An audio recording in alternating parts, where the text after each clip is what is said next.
अस्सलाम वालेकुम नाज़रीन, मैं हूं मोहम्मद ज़ुबैर और आप देख रहे हैं पाक मेहरान टीवी। जैसा कि हमने ये जो प्रोग्राम डिज़ाइन किया है, ये सिर्फ़ और सिर्फ आवाम के लिए। हमने कहा कि ऐसा प्रोग्राम होना चाहिए जहां पर आवाम अपने लीडर से सवालात कर सके। तो आज हमारे साथ कादिर कलमती साहब मौजूद है। आप लोगों ने बहुत सारे कादिर कलमती साहब के लिए सवालात भेजे हैं। हमने कोशिश की कि सबके सवालात के जवाबात हम सर से ले सकें। बहुत सारे सवाल जो थे वो बिल्कुल सेम थे, एक जैसे थे। उन सब सवालों को मिलाकर हमने एक सवाल बनाया। इसी तरह हमने आप सबके सवालात बनाए।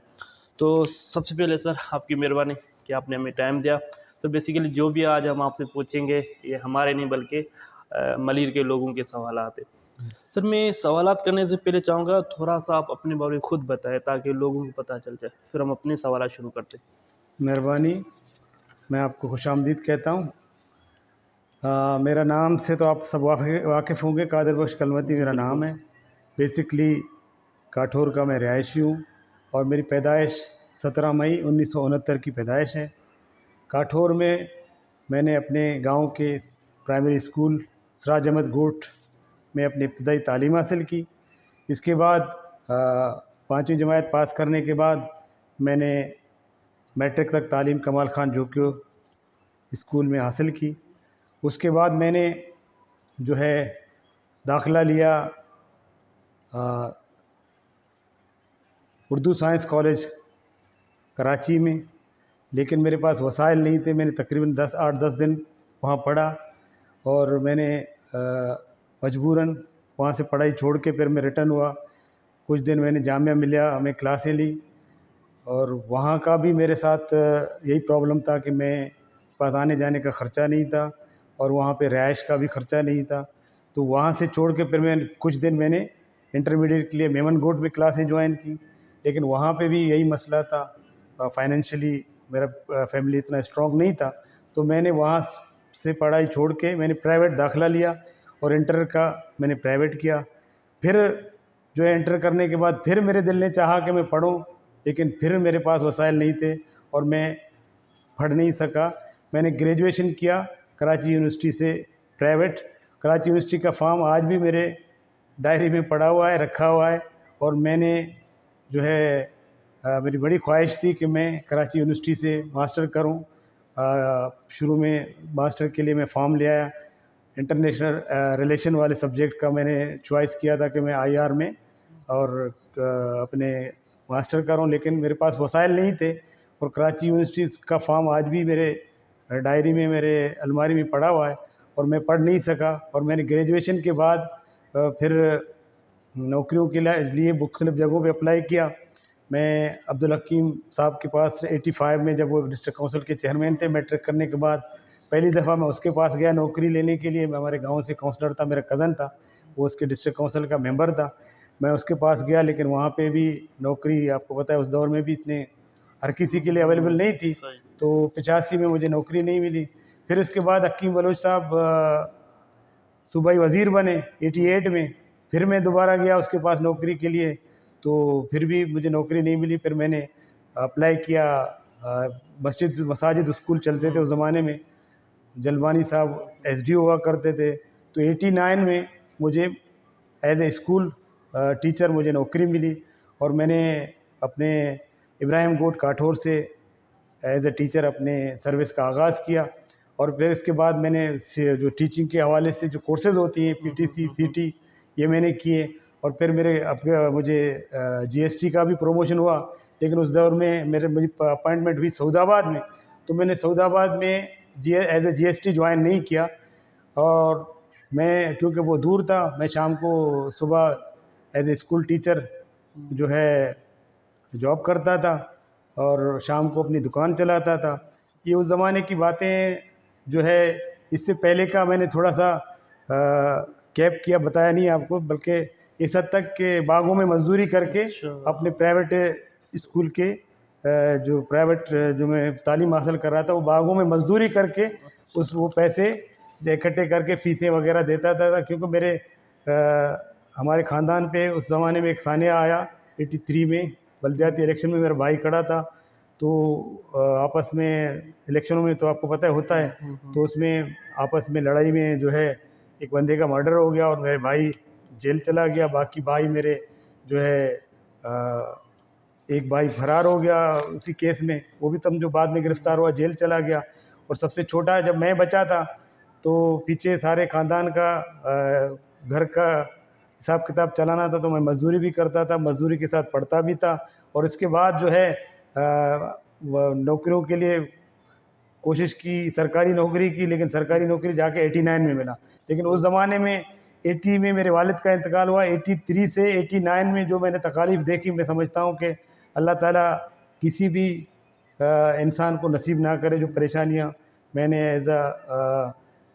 एक सारे भाइयों में छोटे होने की हैसियत से घर की सारी ज़िम्मेदारी ये सब कुछ संभाला और साथ में पढ़ा भी, और ये सारी ज़िम्मेदारियाँ उठाई। मैं समझता हूँ कि वो बड़े तकालीफ़ के दिन थे।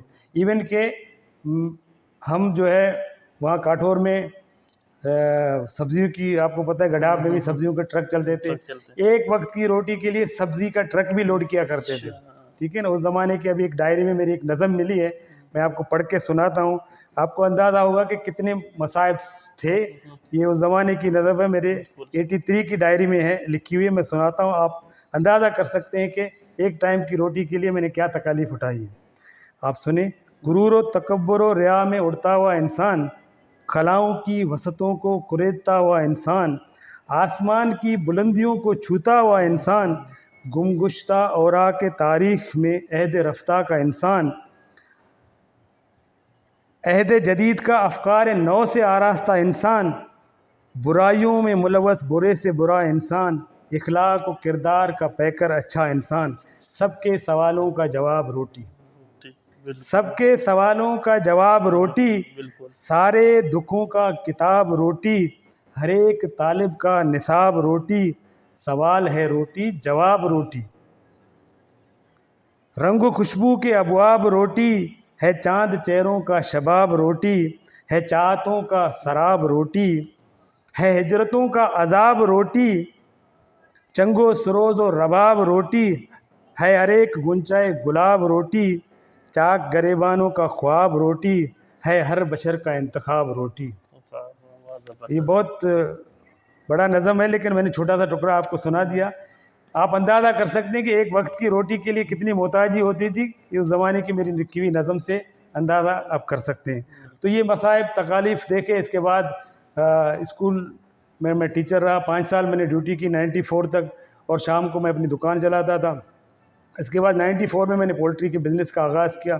अल्हम्दुलिल्लाह अल्लाह ताला ने हाथ पकड़ लिया। उसके बाद पीछे मुड़ के नहीं देखा और दिन रात अपने काम में लगे रहे, मेहनत की, जफाकशी की। पॉलिटिक्स के हवाले से आपको बताता चलूँ कि मेरी पॉलिटिक्स की का आगाज़ भी आज से 40 साल पहले 83 में बलोच स्टूडेंट ऑर्गेनाइजेशन के प्लेटफॉर्म से किया।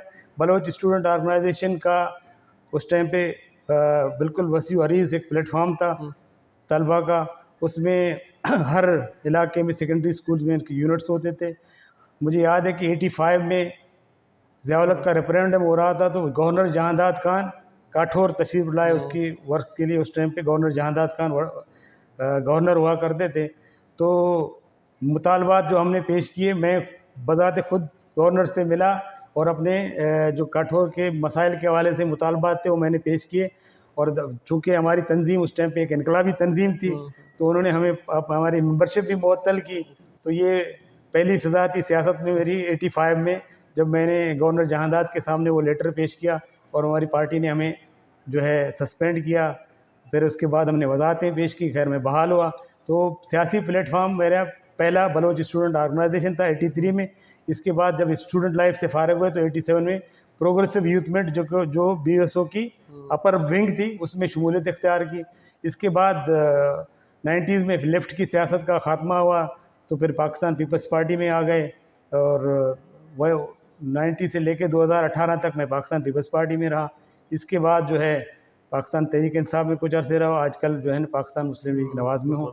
और कारोबारी ज़िंदगी आप देख रहे हैं, पोल्ट्री से बाद ये वाइल्ड वेंचर, यही मेरा बैकग्राउंड है। किसी ने कितना खूब कहा कि आपने मेरी बुलंदियाँ तो देखी है लेकिन मेरे पाँव के छाले नहीं देखे, परेशानियाँ नहीं देखी। तो देखें आज हम जो कादर किलमती साहब को इतना कामयाब बिजनेसमैन समझ रहे हैं, जब सर बता रहे थे कि उतनी कितनी मुश्किलातें देखी हैं, तो आप और हम खुद देखें कि अब हम वो मुश्किलातें देख रहे हैं, हम तो उससे आसानी ज़िंदगी गुजार रहे हैं। सर, मैं अपने सवाल का आगाज़ करता हूँ। जो पहला सवाल मैं आपसे पूछने जा रहा हूँ वो आपसे कोई पूछता है कि मौजूदा कौमी और ज़िलाई सियासी सूरत हाल को आप के साथ देख रहे हैं? देखिए, आप कौमी हवाले से आप देख रहे हैं कि यहाँ पे हम्म, जो पॉलिटिक्स है हम्म, वो पॉलिटिक्स, नज़रियाती पॉलिटिक्स अब रही नहीं। बिल्कुल। अब शख्सियात के इर्द गिर्द सियासत घूम रही है। हम्म, वो जो पॉलिटिकल पार्टीज़ हैं उनके पास भी जो है कोई वाज़ेह प्रोग्राम नहीं है इस मुल्क को आगे ले जाने के लिए। कोई वाज़ेह प्रोग्राम किसी के पास भी नहीं है, सब उलझनों का शिकार हैं। तो मैं समझता हूँ इस वक्त अगर किसी हद तक अगर जमहूरियत के हवाले से अगर देखा जाए, जमहूरी सोच के हवाले से देखा जाए, तो पाकिस्तान में जमहूरी सोच को परवान चढ़ाने में किसी हद तक पाकिस्तान मुस्लिम लीग नवाज़ और उसके बाद पाकिस्तान पीपल्स पार्टी ये किसी जमहूरी सोच के साथ आगे जा रहे हैं।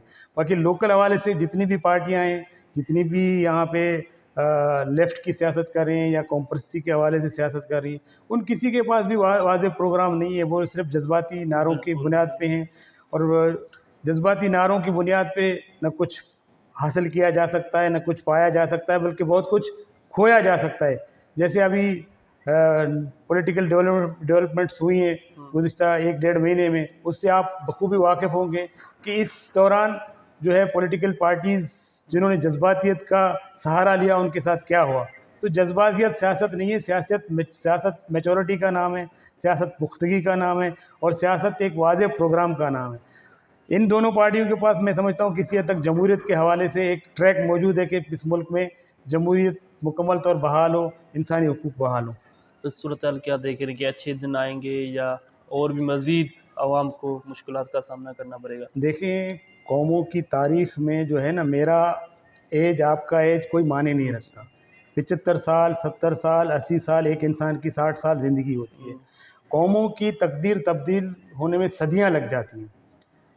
इस वक्त वाकई सूरत हाल जितनी मायूस कुन है, इतनी पहले कभी नहीं थी। कभी नहीं थी। पॉलिटिकली बहुत मायूस कुन सूरत हाल है। लेकिन आप दुनिया की तारीख पढ़ लें, आप भी स्टूडेंट हैं, मैं आज तक भी सियासत में हूँ, बिज़नेस में हूँ, लेकिन मैं रात को शाम को तकरीबन 2 घंटे स्टडी करता हूँ, मुख्तलिफ़ किताबें पढ़ता हूँ, मुख्तलिफ़ रसाइल पढ़ता हूँ और मैं ये समझता हूँ कि इंसानी इर्तिका को कोई रोक नहीं सका है। सही। इंसानी इर्तिका हमेशा तरक्की की जानिब होता है, ज़वाल की जानिब नहीं होता। सही। इंसान गारों से निकला, गारों से निकल के गुलामदाराना समाज में आया। फिर गुलामदाराना समाज इंतहाई एक तकलीफ़दा समाज था जिसमें आप मिस्र के पिरामिड की तारीख़ को आप दे सकते हैं, जिन्होंने लाखों इंसानों ने उस टाइम पे लाखों टन वज़नी पत्थर उठा के वो बिल्डिंग की तामीर की, बनाई। ठीक है ना। फिर बादशाहत के अदवार आए, फिर दुनिया में सरमायादाराना निज़ाम आया, सरमायादाराना जो लेबर क्लास पैदा हुआ। तो ये इंसानी समाज का इर्तिका रहा है। गारों से निकल के बयाबानों में आना, बयाबानों से बागों में आना, बागों से बिल्डिंगों में आना, ये इंसानी समाज का इर्तिका रहा है। और मैं समझता हूँ कि हमारा समाज भी उन्हीं समाज का हिस्सा है, उससे अलग नहीं है। आज यकीनन सूरत हाल ख़राब है, लेकिन ये सूरत हाल दायमी ख़राब नहीं है। आगे अच्छे दिन भी आएंगे इंशाल्लाह। इंशाल्लाह, यही उम्मीद है, लेकिन अभी सूरत हाल ख़राब नज़र आ रही ख़राब है, बिल्कुल ख़राब है। सर, एक सवाल आपसे कोई नौजवान करना चाहता है। हमेशा कामयाबी के पीछे दिन रात की मेहनत होती है। कादिर साहब ने भी कामयाबी हासिल करने के लिए दिन रात मेहनत की होगी। आपने भी क्या कामयाबी हासिल करने के लिए तकालीफ़ें देखी? ये आपको सवाल का जवाब आ चुका है, आ चुका, आपको बिल्कुल मिल आ गया। चुका है। तो दूसरे जवाब की जानब चलते हैं। एक नौजवान दूसरा कहता है, कादिर साहब एक बिजनेसमैन है, हम नौजवानों को भी कोई मशवरा दे ताकि हम भी कादिर बख्श किलमती साहब की तरह कामयाब बिजनेसमैन बने। मशवरा नौजवानों से बिल्कुल, मांग रहे ये देखो सोशल मीडिया का दौर है, ठीक है ना। आपके पास अगर वसाइल भी नहीं है ना, हैं। तो आप बग़ैर वसाइल के भी इस वक्त बिज़नेस कर सकते हैं। आप अपने जो मोबाइल है उसको आप सोशल मीडिया स्टार बनने के लिए इस्तेमाल कर रहे हो ना। सोशल मीडिया स्टार बनने के बजाय आप रियल स्टार स्टार भी बन सकते हैं उस मोबाइल के थ्रू। अब दुनिया में इतने ऐप्स निकले हैं, आप देखो, आप अमेज़ोन पे लॉगिन करें, वहाँ पे मेंबरशिप बन जाएं, वहाँ की चीज़ें बेचें, उनको चीज़ें बेचें, ठीक है। इसके अलावा यूट्यूब है, आप यूट्यूब पे बहुत अच्छी फिल्में बनाएं, ग्लोबल लैंग्वेजेस में बनाएं, उर्दू में बनाएं, ठीक है, इंग्लिश में बनाएं, और दुनिया की और लैंग्वेजेस में बनाएं। इसके बाद आप भले आपको अपनी ज़बान से मोहब्बत है, आप सिंधी से मोहब्बत करें, सिंधी ज़बान से मोहब्बत करें, बलूची ज़बान से मोहब्बत करें, लेकिन आप ये चीज़ें ग्लोबल किसी ज़बान में बनाएं, ताकि आपकी जो यूट्यूब चैनल है या बाकी जो ऐप्स हैं उनकी रेंज बढ़ जाए। इसके बाद आप जब आप एक सेलिब्रिटी बन जाएंगे, आप जब हीरो बन जाएंगे, आप किसी भी ज़बान में प्रोग्राम करें, देखने वाले फिर देखेंगे। लेकिन आप शुरू में अगर इन फील्ड्स में जाते हैं, आप सोशल मीडिया पे जाते हैं, तो आप ग्लोबल जो लैंग्वेजेस हैं वो लें, ठीक है ना। इसके बाद मैं समझता हूँ कि आप के लिए कारोबार के मौके बहुत हैं। आप मेहनत करें, आप अपनी इस बात को जहन में ले आएँ कि आपने आगे बढ़ना है, आपने पीछे मुड़ के देखना नहीं है, आपने आगे बढ़ना है। तो आपके लिए दरवाजे खुले हुए हैं कारोबार के लिए। आप बिज़नेस करें, कारोबार करें, पढ़ें, अगर अब आपकी उम्र कम है, छोटे हैं, तो आप पढ़ें। पढ़ने के बाद जो है आप बिल्कुल, आजकल के दौर में मैं समझता हूँ कि तरक्की के रास्ते बंद नहीं हैं, किसी के लिए बंद नहीं है। जो तकालीफ हमने देखी उस दौर में, जब ये सोशल मीडिया भी नहीं था, हमें गाइड करने वाला भी कोई नहीं था, हमारे वालिदैन गरीब थे, हमारे अड़ोस पड़ोस गरीब थे, उनको कुछ भी नहीं पता था कि दुनिया में तरक्की को किसको कहते हैं, हम खुद भी नहीं जानते थे। लेकिन जब मेहनत की तो बहुत सारी चीज़ें फिर समझ में आने भी शुरू हो गई, और अपने बच्चों को भी उसी तरह से गाइड करें, और इस इलाके के बच्चों को भी अपना बच्चा समझते हैं। जो भी आता है, जो भी कारोबार में मेरे अपने फील्ड से वाबस्ता लोग भी, जब मुझे अपने इलाके के लोग टकरे हैं, जहाँ पे भी मैंने उनको खुल के मदद की है, सपोर्ट किया है, उनको आगे बढ़ने में हेल्प की है। और आज भी मैं समझता हूँ कि जितने भी नौजवान हैं वो कारोबार करें, और कारोबार अपना, अगर आपके पास सरमाया नहीं तो आप डिजिटल मोबाइल से भी अपने कारोबार का आगाज़ कर सकते हैं। तो मशवरा ये कि मेहनत और सब्र करें। मेहनत और सब्र मेहनत और मुस्तकिल मिजाजी। अच्छा सर, एक दूसरा सवाल है, वो कहते हैं कि समाजी शख्सियत के तौर पर आपने हर जगह अपनी मौजूदगी का एहसास दिलाया है, लेकिन हमें ऐसा प्लेटफार्म क्यों नहीं मिलता जिससे एक कौमी एतमाद बनाया जा सके, जिसका ताल्लुक़ किसी भी सियासी जमात या कौम से न हो, वो सब मिलकर मलीर के मफाद के लिए एक आवाज़ बनकर काम करे, और अगर इसके लिए तमाम मफादात को कुर्बान करना पड़े तो करना चाहिए। यदि कोई ऐसा प्लेटफार्म बनाए, समझ रहा हूँ, ना पे कोई सियासत हो, नहीं कोई कौम परस्ती हो, सिर्फ मलीर की आवाज़ बन सकते हैं। ये आपसे कोई सवाल कर रहा है? बिल्कुल होना चाहिए। मैं इस चीज़ के हक़ में हूँ, और हर जगह पे ये बात करता हूँ कि सियासत सब कुछ नहीं है। देखिए, यहाँ पे कराची में आप चेक करें ना, कराची में आप आगा खानी कम्युनिटी को देख लें, ठीक है ना। आगा खानी कम्युनिटी हो गया, मेमन कम्युनिटी हो गया, बोहरी कम्युनिटी हो गया, इसके बाद बहुत सारी और कम्युनिटीज़ हैं, दिल्ली वाले हैं यहाँ पे, उनके जो है ऐसे फोरम बने हुए हैं जहाँ पे वो अपने नौजवानों को पढ़ाते भी हैं, उनकी ट्रेनिंग भी करते हैं, ट्रेनिंग के साथ उनको कारोबार सिखाते हैं, और उनको कारोबार के बाद, उनको कारोबार सिखाने के बाद कारोबार के लिए सरमाया भी जो है प्रोवाइड करते हैं, लोन प्रोवाइड करते हैं। तो ऐसे इदारे बन सकते हैं। और मैंने जहाँ पे बहुत सारे दोस्तों से जब मैं मिलता हूँ, तो मैं उनको यही मशवरा देता हूँ कि ये छोटी मोटी आपने प्लेटफॉर्म्स बनाइए, इनको छोड़ के आ जाएं, बहुत बड़ा प्लेटफॉर्म बनाते हैं जिसमें सबका भला हो, सबका फ़ायदा हो, इन चीज़ों को ख़त्म करें। तो मेरे आइडिया ये जहन में है। और जब मैं समझता हूँ कि अभी पॉलिटिकली जो क्राइसिस चल रहे हैं, अगर ये क्राइसिस इसी तरह चलते रहे, तो मेरा प्रोग्राम यही है कि मैं सियासत से अलहदा होकर ऐसा काम करूँ। ये मेरा बाकायदा मिशन है, और मैं करूँगा, ये मैं करके भी दिखाऊँगा इंशाल्लाह। मेरे प्रोग्राम में ये चीज़ शामिल है। आपने सवाल पूछा है, लेकिन ये आइडिया मेरे जहन में है पहले से। सर एक नौजवान सवाल पूछता है कि सर कादर कलमती को चाहिए गडाब, काठौर और मलीर के लिए जो आपका पार्क है इसमें डिस्काउंट होना चाहिए। वो तो कोई इशू नहीं है, जो भी आता है फ़ोन करके आता है वो बिल्कुल डिस्काउंट भी करते हैं। अच्छा, डिस्काउंट करेंगे? बिल्कुल डिस्काउंट करते हैं। अब ये तो इतनी बड़ी बात ही नहीं है। अच्छा सर, वो अचानक ये इतनी बड़ी बात ही नहीं। अच्छा सर, दूसरा सवाल है, कादर बख्श कलमती साहब को लोगों के रोज़गार के लिए काम करने पर हम सलाम पेश करते हैं, और दुआ करते हैं कि अल्लाह ताला आपको मज़ीद कामयाबी अता करे। और वो ये सवाल कर रहा है कि गडाब या काठौर में मज़ीद आप कोई फैक्ट्रीज़ वगैरह बनाएंगे, कोई बिज़नेस देखो, करेंगे? बिजनेस का दरवाज़ा, बिजनेस के हमेशा प्लान लंबे होते हैं। हम्म। बिल्कुल, अगर कारोबारी हालात मुवाफ़िक हुए तो बिल्कुल बिज़नेस को और बढ़ाएंगे, कारोबार को बढ़ाएंगे। कारोबार और तरक्की के रास्ते मैंने आपको पहले बताया कि कभी महदूद नहीं होते, वो लामहदूद होते हैं। उनका कोई टारगेट नहीं होता। जिस दिन आपने टारगेट सेट कर लिया, जिस दिन आपने समझ लिया कि मैं दुनिया का कामयाब तरीन इंसान हूँ, वो दिन आपकी नाकामी की शुरुआत है, समझ लें।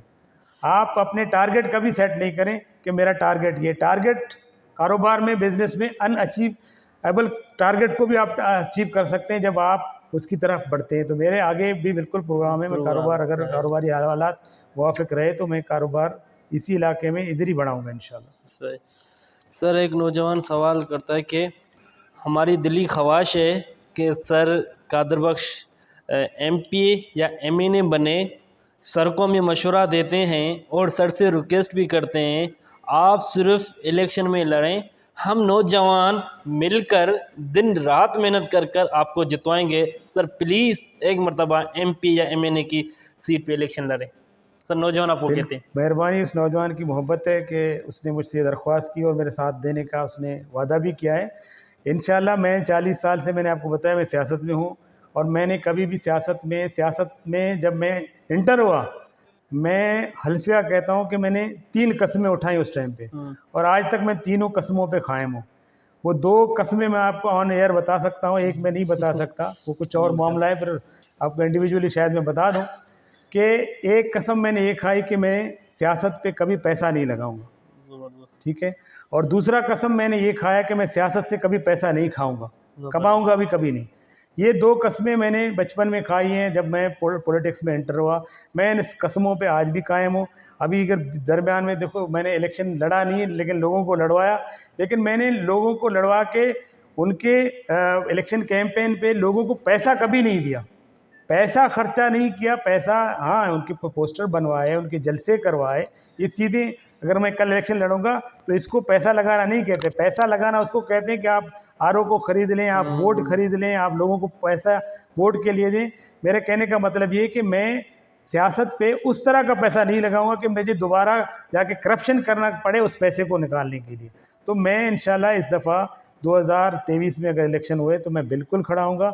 और ये बात भी आपके चैनल से मैं वजाहत करता चलूँ, कुछ लोगों के दिलों में ये शक बैठ गया है कि मैं अभी यहाँ पे, पूरी सियासत आपको पता है तकसीम है, ठीक है ना, तकसीम है, ये फ़लाँ है, मैं नहीं बोलूँगा कौन कौन, लेकिन वो आपको मुझे इससे ज़्यादा पता है। तो मैं किसी लसानी बेस पे किसी जगह पे इलेक्शन नहीं लड़ूंगा कि ये फलाना ज़बान से मेरा ताल्लुक़ है और मेरा अगेंस्ट फलाना होना चाहिए, उस बिहाफ पे मैं नहीं लड़ूंगा।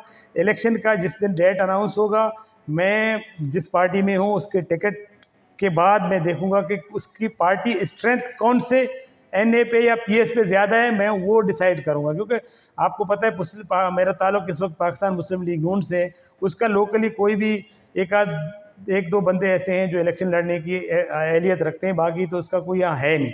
तो पूरी चॉइस मुझ पे है मलिर का। 8 सीटें हैं, 3 NA की हैं, 5 PS की हैं। मैं किसी लसानी बेस पे मुकाबला नहीं करूँगा कि मैं बलोच हूँ, मेरे सामने वाला सिंधी होना चाहिए, या मैं सिंधी हूँ तो मेरे सामने वाला बलोच होना चाहिए, या पंजाबी हो या फलाना। इस बेस पे मैं उस इलेक्शन को कंटेस्ट नहीं करूँगा। मैं सिर्फ इस बेस पे अभी लोगों ने जहनों में बनाया हुआ है। आप देख रहे हैं ना, मलिर में इस वक्त जो सियासत है वो कबायली बरादरियों में तकसीम है। मैं उस तकसीम के शदीद तरीन मुखालिफ हूँ, शदीद तरीन, और मैं उसके हवाले से हर जगह जाता हूँ।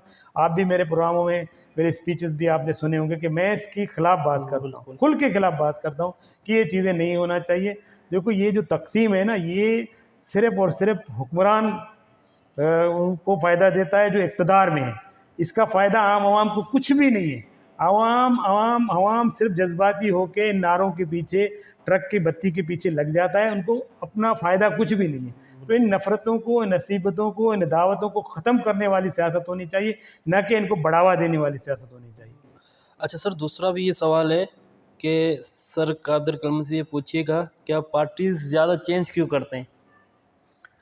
बिल्कुल, पार्टीज़, देखो मैं आपका सवाल का जवाब कुछ इस तरह से दूंगा कि पार्टी, मैंने बताया मैं 40 साल से सियासत कर रहा हूँ, ठीक है ना। मैंने पार्टियां बदली हैं, लेकिन मैंने अपने कौम को बेचा नहीं है ना, ठीक है ना। मैंने कोई सौदेबाजी किसी से नहीं की ना। मैं 2001 से लेके 2018 तक भी पीपल्स पार्टी में रहा, 17 साल पीपल्स पार्टी में रहा, ठीक है ना। उस दौरान मैंने कोई अपना ज़ाती काम किसी से नहीं लिया। 2003 के इलेक्शन में अब्दुल्ला मुराद, साजिद जो को मेरे वाल पे, मेरे पेज पे तस्वीरें हैं, पहला इस्तकबालिया मैंने उनको दिया। लेकिन आज भी साजिद जो के तो जिंदा है ना, आप जाके उससे पूछ लें कादर बख्श कभी अपने इंडिविजुअल काम के लिए आपके पास आया है? पहला इस्तकबालिया मैंने दिया, और नहीं मैंने उनसे ओहदा मांगा उस ज़माने में, बल्कि मैं चलते चलते जाके 2016 में जाके पाकिस्तान पीपल्स पार्टी का अपना PS लेवल का अहदेदार बना, अपनी ज़ाती लालच नहीं की। इसके बाद अगर मैं PTI में शामिल हुआ तो PTI मेरे पास 2018 की इलेक्शन से पहले आए, मुझे टिकट ऑफर की NA 237 की। इस बात के गवाह भी मौजूद हैं, आपको भी शायद पता हो। NA 237 की मुझे टिकट ऑफर की, लेकिन मैंने इस ब्याह पे वो टिकट नहीं ली कि मैं एन मौके पे 18 साल की रफाकत को छोड़ के अपने पार्टी को धोखा नहीं दे सकता। ये ऑन द रिकॉर्ड बात है। अगर मुझे सौदेबाजी करनी होती, मुझे NA का टिकट मिला था, MNA बनता मैं आज। वो सीट भी 237 PTI ने जीती, ठीक है ना, कैप्टन जमील ने जीती, वो टिकट मेरे पास था। और आखिरी दिन, इस बात के भी गवाह मेरे पास है कि मेरे पास आखिरी दिन रात के 4 बजे तक लोग बैठे। न लड़ने की वजह क्या थी? ना आने की वजह ये थी कि देखो मैंने सौदेबाजी नहीं की ना। मैंने सौदेबाजी करनी होती तो वो टिकट मेरे घर में आखिरी दिन कागजात नामजदगी के 4 बजे तक PTI वाले सुबह के 4 बजे तक मेरे घर पे बैठे और गए। लेकिन मैंने एन मौके पे अपने पार्टी को धोखा नहीं दिया, अपने कौम को बेचा नहीं। 2018 के बाद अगर मैं PTI में शामिल हुआ हूँ तो वो शामिल होना कोई सौदेबाजी नहीं थी, ठीक है ना। मैंने अपने कौम को नहीं बेचा, मैंने अपने इलाके के लोगों को नहीं बेचा, सौदेबाजी के नतीजे में मैं PTI में नहीं गया। मेरे पीपल्स पार्टी से इख्तलाफात थे, पीपल्स पार्टी से इख्तलाफात बेरा के हवाले से आपको पता है हमारी एक स्ट्रगल रही है। उस स्ट्रगल की वजह से मैंने एक शेल्टर के तौर पर PTI को लिया, लेकिन जब मैं वहाँ गया तो मैंने वहाँ हालात अपने लिए मुवाफिक नहीं समझे, ठीक है ना। मैंने वहाँ पे उनसे भी कोई ओहदा नहीं लिया, कोई मैं ना मुशीर बना, ना मैं वज़ीर बना, ना गज़ीर बना। लेकिन वहाँ पे मैं गया तो मुझे वो शेल्टर नहीं मिली जो मेरी ख्वाहिश थी। तो मैं इसके बाद नून लीग में चला गया, लेकिन वहाँ पे भी मैंने कोई सौदेबाजी नहीं की। आज भी मैं नून लीग में हूँ। मैं नून लीग की सियासत से मुतासर होकर, उनकी जमहूरियत पसंदी से मुतासर होकर, उनके वोट को इज़्ज़त दो के नारे से मुतासर होकर नून लीग में शामिल हुआ। तो ये कोई सौदेबाजी करके मैं नहीं गया। और दूसरी बात आपको ये मैं बताना चाहूँ कि देखो सियासत में या इंसानी इर्तिका का, मैंने आपको बताया ना कि इंसानी इर्तिका आज भी जारी है। सिर्फ दुनिया में अगर कोई चीज़ कंप्लीट है तो वो दीन कंप्लीट है। हमारा ईमान है कि हमारा दीन कंप्लीट है, ठीक है ना। बाकी सियासत कंप्लीट नहीं है, इंसानी सोच कंप्लीट नहीं है, इंसानी समाज कंप्लीट नहीं है, इनका इर्तिका का सिलसिला जारी है। मैं आपको, जिसने ये सवाल पूछा है उसको मैं शेर में भी जवाब दूंगा। मेरा अपना शेर है, वो सुन लें कि यूँ तो कोताहियाँ होंगी बहुत, मगर धोखा दही का काम नहीं करते। लगे हैं आराइश चमन में, गुलो गुलजार अपने दरोबाम नहीं करते। ये माना कि बेबस हैं, अपने लोगों के लिए कुछ नहीं कर सकते, मगर ये माना कि बेबस हैं, अपने लोगों के लिए कुछ नहीं कर सकते, मगर ये फ़ख्र है कि अपने ज़ाती गरज के लिए अपनों को नीलाम नहीं करते। तो ये सौदेबाजी नहीं हुई, पार्टी बदलना इंसानी सोच का इर्तिका जारी है, फ़िक्र का इर्तिका जारी है। लेकिन इसको कोई सियासी नज़रिया कभी कंप्लीट नहीं होता, कोई सियासी सोच कभी कंप्लीट नहीं होती। सर एक सवाल है, ये मैं आपसे पूछ रहा हूँ कि PTI क्यों छोड़ी सर ने? PTI का मैंने आपको बताया है ना कि मैं वहाँ जब गया तो मुझे वहाँ का माहौल अच्छा नहीं लगा एज ए पॉलिटिशियन, क्योंकि उनका वो डिपेंडेंट थे किसी का, जिनका डिपेंडेंट थे उन्होंने उनकी छुट्टी करा दी, वो तो अब वाजे हो गई। तो वो डिपेंडेंट पॉलिटिक्स थी उनकी। अभी इन वाक़यात से पहले मेरे पास आए, मुझे मिले, दोबारा मुझे ऑफ़र की। मैंने उनके ऑफ़र को ये कह के ठुकराया नहीं, लेकिन उनसे दरवाजे मुज़ाकरात के जारी रखने के मैंने इत्तेफाक करके पार्टी में शमूलियत इख्तियार आप नहीं। दोबारा कभी जा सकते हैं? दोबारा देखो मैं वही कह रहा हूँ कि कोई दरवाजे सियासत में बंद नहीं होते। सियासत में सोच का, फ़िक्र का, ख़याल का, नज़रिए का इर्तिक़ा जारी है। ये चीज़ें कामिल नहीं है, सिर्फ दीन कामिल है, मुकम्मल है, बाकी कोई चीज़ मुकम्मल नहीं है। इंसानी इवन के इंसान समाज भी मुकम्मल नहीं है, इंसानी सोच भी मुकम्मल नहीं है, इंसानी अफ़कार और ख़यालात भी मुकम्मल नहीं है, इनका इर्तिक़ा जारी आप है। पार्टी चेंज कर भी सकते हैं, कोई कुछ नहीं देखो कर इसमें कोई परमानेंट नहीं है, कोई चीज़ मुस्तक़िल नहीं है। लेकिन मैंने आपको एक बताया कि मैं सियासत की मौजूदा पोजीशन से बिल्कुल मायूस हूँ। मेरा प्रोग्राम मैंने आपको बताया कि अगर इस दफ़ा मैं मायूस हुआ तो मैं आगे जाके कोई फाउंडेशन टाइप चीज़ बना के अपने इलाके की खिदमत करूँगा, वो हर रंग व नस्ल की, कौम की, इलाके की उससे बालातर होगा। वो सिर्फ़ इंसानियत की खिदमत के हवाले से होगा। अगर मैं सियासत में मायूस हुआ तो मेरा प्रोग्राम अब आगे जाके यही है। सर ये सवाल भी है तो सर को सियासत में आने की क्या ज़रूरत है? सर तो वैसे माशाल्लाह एक कामयाब शख्स भी है, वो कोई एनजीओ या कोई फाउंडेशन बनाकर आवाम की खिदमत कर सकते हैं, सियासत में ही क्यों जाना है? देखो मसला ये है ना, आपके बहुत सारी चीज़ें आप अभी कोरोना का जब मसला आया था, जी जी बिल्कुल। उस टाइम पे मैंने यूट्यूब पे आप भले सर्च भी करें, उस टाइम का होगा। इसमें हामिद मीर ने इसके अपना क्या नाम है अब्दुल सत्तार ईदी के बेटे से पूछा था कि अगर आपके हवाले पाकिस्तान में लोगों को राशन का काम दिया जाए कि यार जो है उस टाइम पे आपको पता है रोज़गार बंद थे, कारोबार बंद थे, तो उसने पूछा उससे फैसल ईदी से ये सवाल किया कि फैसल अगर आपको हम पाकिस्तान में लोगों को राशन बांटने का काम दें तो आप किस हद तक कर सकते हैं। तो आप ये यूट्यूब पे वीडियो सर्च करें, आज भी होगा कि फैसल ने कहा मैं क्या पाकिस्तान के सारे एनजीओज़ को मिला दो तो सारे एनजीओज़ 2% लोगों को भी खाना नहीं दे सकते। ये काम रियासत का है, क्योंकि सबसे बड़ा फलाई इदारा रियासत है। अब रियासती मिशनरी का हिस्सा बनेंगे तो आप अपने लोगों की बेहतर खिदमत कर सकते हैं। अब आपको पता है पाकिस्तान में सबसे बड़ा नेटवर्क अब्दुल सत्तार ईदी की फाउंडेशन का है, ठीक है ना। जब वो शख्स टीवी पे बैठ के बरमला ये कह रहा है कि मैं क्या बल्कि सारे पाकिस्तान की एनजीओज मिला दो तो 2% लोगों को भी खाना नहीं खिला सकते, तो रियासत से बड़ा कोई फलाई इदारा है नहीं दुनिया में, ठीक है ना। क्योंकि हमारे रियासत ने अपना वो किरदार अदा नहीं किया है अभी तक, इसीलिए लोग रियासत से मायूस हैं। नहीं तो रियासत से बड़ा कोई फलाई इदारा होता नहीं है, फलाई इदारा है ही रियासत बना ही फलाह के लिए। हमारे यहाँ असल में लोगों को सियासी शऊर नहीं है, सियासी मालूमात नहीं है, तो वो ये समझते हैं कि इस रियासत का क्या फ़ायदा, क्योंकि हमारे पास डिस्ट्रिक्ट काउंसिल का मेंबर बनना, टाउन का मेंबर बनना, MP MNA बनना सिर्फ़ और सिर्फ कमाने की खातिर होता है ना, तो लोग इस चीज़ को समझते नहीं तो रियासत से बड़ा कोई फलाई इदारा होता नहीं है। हम पूरी दुनिया घूमें, आप चले जाएँ किसी भी मुल्क में, आप देखें वहाँ पे, मैं 2018 में गया था रशिया इलेक्शन के टाइम पे, वहाँ के लोगों की आप लाइफस्टाइल को देखेंगे तो आप, ये मेरा ऑफिस है ना, यकीन करें 100 किलोमीटर से बड़ा शहर है मास्को, वो इस ऑफिस से ज़्यादा साफ मिलेगा आपको।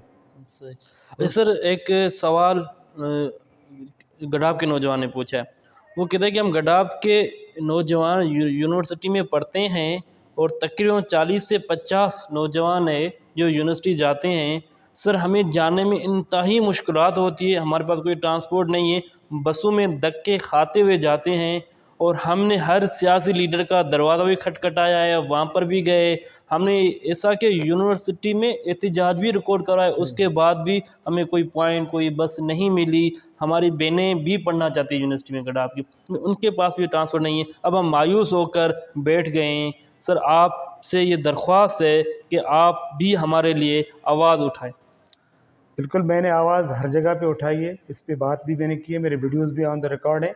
और लेकिन ये भी काम वही मैंने आपको बताया ना, ये सारे रियासत के काम है, ठीक है ना। वो मजबूर हो, उसने कहा हर सियासी लीडर का हमने दरवाज़ा खटखटाया। ये रियासत के काम है, रियासत उसको चला सकती है, बस वो तो हम खरीद भी लेंगे, मैं खरीद के दे दूंगा या इलाके में चंदा करके भी ले लेंगे, लेकिन असल चीज़ है इसको चलाना, उसको मेंटेन करना, वो एक इदारा ही कर सकता है। यहाँ पे टाउन अभी नए बने, अब टाउन वाले से आप टाइम रखें, मैं भी टाइम रखूँगा, साथ जाके उनको मिलेंगे, उनसे वो रिक्वेस्ट भी करेंगे हमें बस भी प्रोवाइड करें, या बस हम अपने तौर पे भी खरीदेंगे तो आप उसको चलाने का खर्चा दें। ये चीज़ें हो सकती हैं, मुमकिन है। तो नहीं सर ये कह रहे हैं हम हर किसी के पास गए, किसी ने सिर्फ आश्रय दिए। मैंने आपको बताया अभी माजरत के साथ मैं किसी का नाम नहीं लूँगा, अच्छा नहीं लगता, लेकिन यहाँ पे सियासत टोटल सिर्फ़ और सिर्फ जो है बिज़नेस बन गया है, कमाने की गिरद आया है। अवामी खिदमत ख़त्म हो गई है, अवाम की अहमियत ही ख़त्म हो गई है तकरीबन। अवाम को सियासी लीडर अब अहमियत ही नहीं देता, क्योंकि उनको पता है हमें पार्टी से सेटिंग है, पार्टी हमें टिकट देगी, पार्टी हमें जितवाएगी भी। तो अवाम की असल में अवामी सियासत ख़त्म हो गई है। आज से 10, 15, 20 साल पीछे चले जाएँ, अवाम की अहमियत थी, अवामी आप छोटे हैं हमसे, ईद पे सियासी लीडर लोगों के घरों में मिलने जाता था। अब लोग जाते हैं सियासी लीडर के घर में मिलने, तो आप फ़र्क देखें ना। तो अब सियासी लीडर की अहमियत है, लोगों की अहमियत नहीं है ना। जब अहमियत थी लोगों की तो सियासी लीडर हर दरवाजे पे आके ईद मिलता था। यही साजिद जो कि उस ज़माने में भी MP था, आज भी MP है। उस ज़माने में खुद आता था, मैं हमारे अपने घर पे आता था, पूछ लें अभी भी, शेर मोहम्मद बलोच आता था। लेकिन आज उल्टा हो गया है, आज सब जाके हाथ जोड़ते हैं कि मैं आ गया हूँ आपको देखने के लिए। तो सियासत की अहमियत ख़त्म हो गई है, अवाम की अहमियत ख़त्म हो गई है। लेकिन आप कोशिश करें, अपने अवामी फोरम पे चले जाएं, अगर वहाँ से नहीं होता तो मिल के कोई रास्ता निकालते हैं इंशाल्लाह। हाँ सर, बहरहाल ये जो गडाप के तकरीबन 50 से 40 नौजवान हैं, उनके लिए सर ने बता दिया वो आपके साथ है। और जो हमारी बहनें, गडाप की बहनें जो पढ़ना चाहती हैं, उनके लिए खुशखबरी है, सर आपके साथ है, सर कादर कलमती साहब। अच्छा सर, दूसरा एक सवाल है, कादर साहब पूरी सिंध में मशहूर शख्सियत में जाना जाता है, मगर उन्होंने पाकिस्तान पीपल्स पार्टी क्यों नहीं ज्वाइन की? अगर करते तो शायद MPA या MNA ज़रूर बनते, मगर क्यों कादर साहब ने किसी और पार्टी का हाथ थाम लिया? मेरा ये सवाल इसलिए है कि अगर कादर साहब जैसे लोग पीपल्स पार्टी में शमूलियत इख्तियार करते हैं तो हमें उम्मीद है कि मलीर की सियासत में एक नया मोड़ नज़र आएगा। देखिए, पाकिस्तान पीपल्स पार्टी में मैं 2018 तक रहा। 2018 में मैंने टिकट के लिए भी अप्लाई किया, लेकिन मुझे टिकट नहीं दिया उन्होंने। सही, ठीक है ना, मैं रहा हूँ पाकिस्तान पीपल्स पार्टी में। अभी भी मेरे पास जब मेरा PTI वाले मुझसे मिलने आए तो पीपल्स पार्टी वाले ने दोबारा मुझे ऑफ़र की, मुझे फ़ोन आए वहाँ से, अपना इनके कराची डिवीज़न से भी फ़ोन आए, मलीर की लीडरान के भी फ़ोन आए। मैं समझता हूँ कि देखो, पीपल्स पार्टी से मेरे इख्तलाफात कोई ज़ाती नहीं है। पाकिस्तान पीपल्स पार्टी की जो मलीर में पॉलिसी रही है उस पर इख्तलाफात हैं। सही। ठीक है ना, मैंने अभी आपको इंटरव्यू के शुरू में बताया कि पीपल्स पार्टी आज भी डेमोक्रेटिक पार्टियों में, बाकी पार्टियों से, नून लीग, PTI, पीपल्स पार्टी, वो वाहिद 2 पार्टी हैं जो जमहूरियत के हवाले से उनकी एक स्ट्रगल है। ठीक है ना, तो मैं पाकिस्तान पीपल्स पार्टी की जो मलीर में पॉलिसीज़ हैं उनके ख़िलाफ़ हूँ, उन पर मुझे इख्तलाफ है। ख़ास तौर पर बैरिया टाउन का जो मसला था, उसमें आज भी अवाम की कोई सुनवाई नहीं है। जिसकी भी ज़मीन जहाँ पे आ जाए, उनको जहाँ पे ज़मीन की ज़रूरत हो। सर एक दूसरी बात, कहते हैं कि बैरिया टाउन में आपका अपना ज़ाती घर है, इसमें कितनी सदाकत है? बैरिया टाउन में मैंने घर लिया है, बन रहा है। नहीं, एक ये सवाल भी है हमारे पास, सर तो बैरिया के ख़िलाफ़ है। देखो, कारोबार करना कोई कहीं पे भी बुरा नहीं है। ठीक है ना, मैंने बैरिया टाउन के साथ मैंने पहले से दे के प्लाट लिया है, वो घर मेरा बन रहा है, वो मैंने पेमेंट की है उसकी। मुझे कोई गिफ्ट नहीं हुआ है कि कोई मैंने गुनाह किया है। अगर मुझे गिफ्ट हुआ होता, मुझे मरात में मिला होता तो अलग बात थी। मैंने जो है प्लाट ख़रीदी है, उसकी रसीदें मेरे पास है, मैं सबको दिखाने के लिए तैयार हूँ। सही। सर एक सवाल है, आप सियासी रहनुमा हैं लेकिन हमने आपको इलेक्शन लड़ते नहीं देखा, क्या आप इसलिए पीछे हट जाते हैं कि अगर आप मलीर के लोग आपस में खुद लड़ेंगे तो कोई और सीट ले जाएगा? नहीं, ऐसी कोई बात नहीं है। 2018 को मुझे टिकट मिली थी, मैंने आपको बताया। 2018 का टिकट मैंने सिर्फ इस लिहाज और मुरव्वत में वापस किया कि मैं अपने पार्टी को एन टाइम पे धोखा नहीं दे सकता था। ये मेरी शराफत थी। यहाँ पे कोई ऐसा करता नहीं है, आपको पता ही है कि जिसको जहाँ मौका मिले वो काउंसलर की सीट भी नहीं छोड़ता। लेकिन ये मेरा अपना ज़र्फ़ था, और इस ज़र्फ़ का मुझे रिवार्ड क्या मिला वो मैं जानता हूँ, लेकिन अब ऐसी गलती नहीं होगी इंशाल्लाह। अच्छा सर, एक दूसरा सवाल है, अगर हमारी दुआ है कि आप MP या MNA ज़रूर बनेंगे इंशाअल्लाह, अगर आप MP या MNA बन जाते हैं तो आप मलीर के तालीम के लिए क्या करेंगे? देखो, मैं MP MNA नहीं हूँ भी, तो मेरा बेसिक जो है कंसंट्रेशन एजुकेशन पे है। तो मैं ज़ाहिर है अभी एजुकेशन को जहाँ पे भी प्रोग्राम होते हैं, भले से वो कराची यूनिवर्सिटी हो, भले से मज़ाफ़ात में कोई गोट में कोई प्रोग्राम हो, मुझे जहाँ बुलाते हैं मैं चला जाता हूँ, और जहाँ पे मुझे मेरी जो भी ज़रूरत होती है उन लोगों की मैं पूरा करता हूँ। तो एजुकेशन मेरी तरजीह है। एजुकेशन मैं समझता हूँ कि तरक्की की पहली सीढ़ी है, और मैं अपने नौजवानों को ये नसीहत करता हूँ हमेशा कि पढ़ें, हुनर सीखें, आपको कोई नहीं रोक सकता। तरक्की के दरवाजे सोशल मीडिया के दौर में आपके कोई नहीं रोक सकता। आप पढ़ें और हुनर सीखें, इंशाल्लाह आपके लिए दरवाजे खुले तरक्की के। सही। सर दूसरा सवाल है, सर हम नौजवान के लिए कोई प्लेटफार्म नहीं जहाँ पर हम अपने तालीमी और समाजी मसाइल और अपने पर गुफ्तगू कर सकते, तालीमी मसाइल पर गुफ्तगू कर सके। सर आप हम नौजवानों के लिए कोई ऐसा प्लेटफार्म बनाएं जिससे हमें लगे कि हम मलीर के नौजवानों के मसाइल भी कोई सुनने वाला है। यहाँ पे नौजवानों के कोई भी मसाइल नहीं सुनता। देखिए, ये मैं आपको बता रहा हूँ ना कि फोरम तो पॉलिटिकल मौजूद हैं। देखो, हमेशा हर चीज़ को रियासत लीड करती है ना। रियासती इदारे जिन लोगों के पास हैं वो अपना शेयर, मैं समझता हूँ अपना जो जिम्मेदारी है उसको पूरा नहीं कर पा रहे हैं। होना चाहिए, उनकी ज़िम्मेदारी है कि वो अपने इन जिम्मेदारियों को पूरा करें। मुख्तलिफ इलाकों में अगर फ़र्ज़ करें गडाप है तो एक पूरे गडाप के लिए एक लाइब्रेरी टाइप चीज़ डेवलप करें जहाँ पे नौजवान शाम को बैठें, वहाँ पे वो अदबी डिस्कस करें, वहाँ वो हिस्ट्री के हवाले से डिस्कस करें, पॉलिटिक्स के हवाले से डिस्कस करें। इसी तरह मुख्तलिफ सर इसके लिए तो प्लेटफार्म होने चाहिए ना। देखो, प्लेटफार्म बनाना भी नौजवानों का काम है ना। नौजवान बनाएं, प्लेटफार्म बनाएं।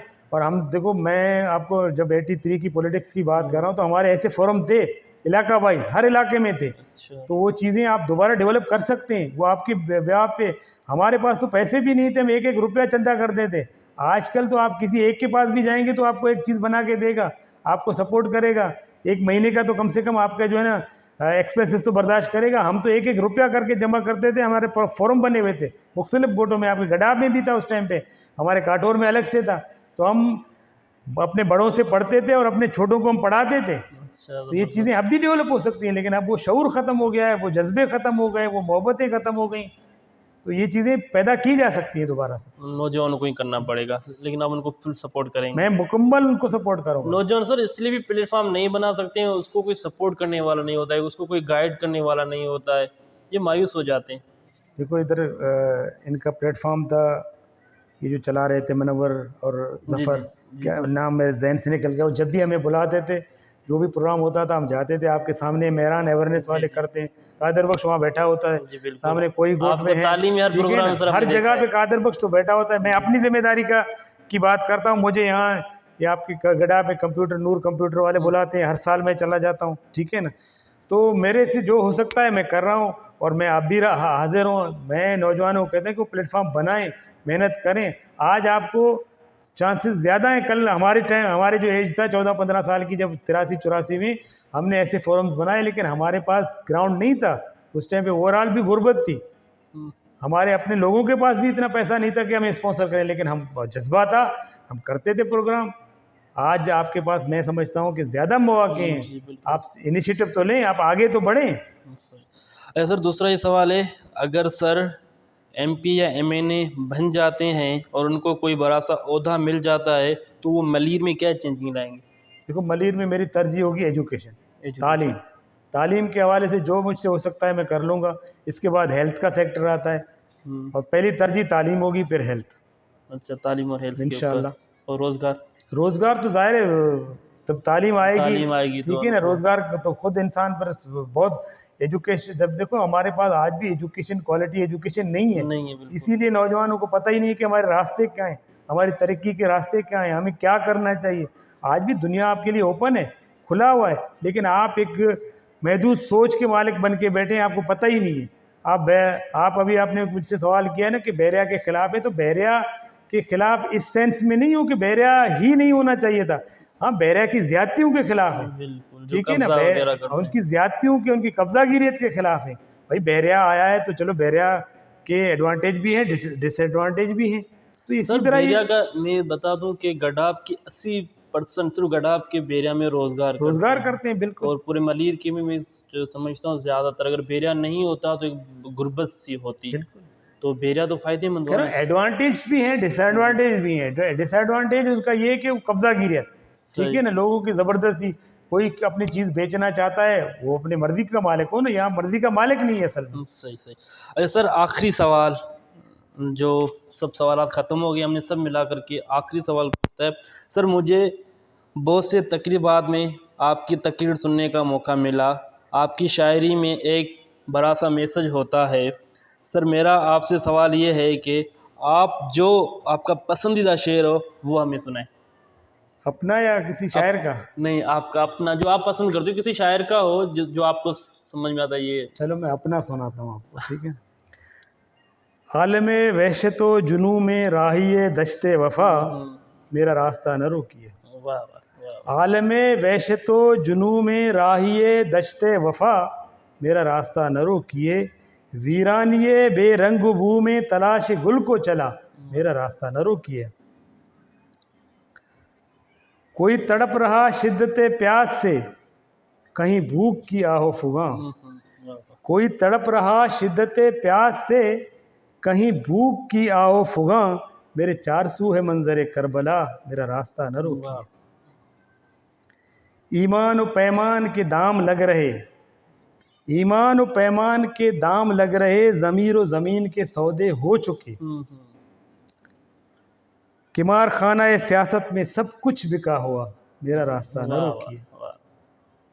किमार खाना सियासत में सब कुछ बिका हुआ, मेरा रास्ता न रोकिए।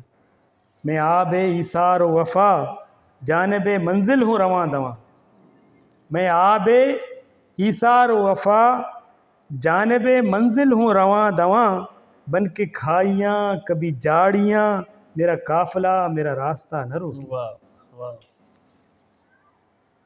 मैं सजाए रहनुमायान रहज़न, मैं अलमे फ़िक्र शऊर हूँ।